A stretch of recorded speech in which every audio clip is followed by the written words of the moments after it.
important people in your I want you to think about the most important people in this world. For me, that's my dad, my sisters, and my nieces and nephews, right? So I want you to invite them into this room. And it's going to take you on a journey, on a story. When I was just 28 years old, I had bought my first house. And I was highly stressed. I was a career go-getter. And I sat in my car one day and I told my sister, I was like, my chest hurts. This is weird. Aurora. Can you guys hear me? Yeah. And so I was sitting in the car and I called my sister and I was like, hey, my chest hurts, something's wrong. And she said, maybe it's the stress. And I was like, sis, like, what if I'm like having a stroke or something? And she said, okay, like, breathe, maybe it's the stress. Like, you're in school, you're going back to teaching, and you were going through. And she's like, you just bought your first house. And within an hour, the chest pain went away.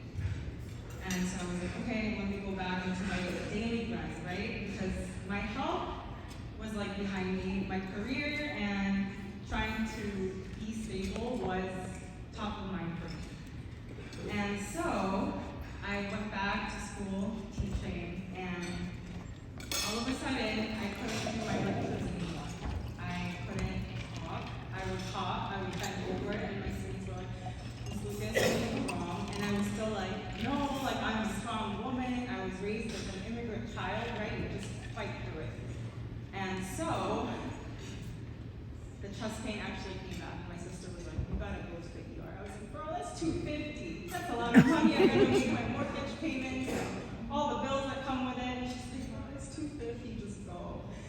So I went and I sat in the emergency room, and I remember the lady, she put her hand on my head and she was like, we found something with your heart. And I said, what do you mean? Like, I'm completely healthy. And she said, you have Wolff-Parkinson's-White syndrome.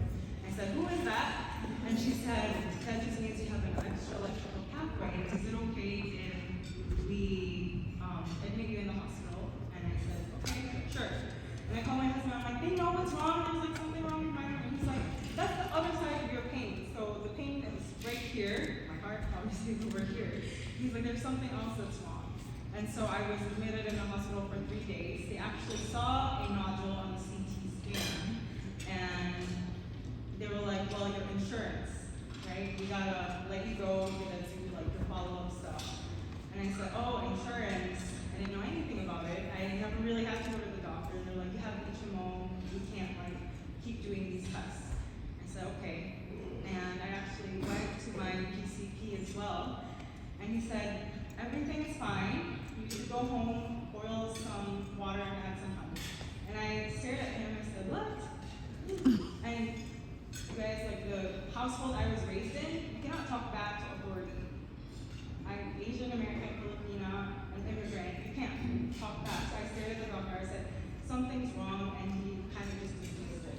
And from that September to November, he didn't approve the PET scan that I needed. The ER doctors had to rally up their whole team to beg my PCP to finally approve that PET scan because of the type of insurance I had. And from that November, right, that was a different healthcare team. I had to wait for the window of insurance so that I could go to a different healthcare team December 1st. And from there, I was still running that marathon. From December 1, I had a different healthcare team because I was finally able to switch to PPO. And then December 6th, I was diagnosed with stage 3A lung cancer. Right? And by the time I got my diagnosis, I was actually relieved because of what I had seen in the insurance world and how I had been denied as a lung cancer patient. I was relieved because I could have a treatment. I said, finally, we have answers. And so when I think about the future for EGFR or lung cancer patients, first of all, I don't want anyone to go through what I did. Second, I really think about it because my husband's also not a native English speaker. I was a patient translating to Spanish for him. So I hope no one ever has to go through that. And also, I hope that in the future for EGFR patients, that there are no barriers for somebody to get to that diagnosis. Because when I look back, I'm like, it didn't have to be that hard to get treatment. But now I think back and I'm like, the more that I meet other patients, it's the norm. It's the normal story. When I hear somebody gets diagnosed within 3 days, I'm like, wow, how did you have access? How did the doctor actually treat you well?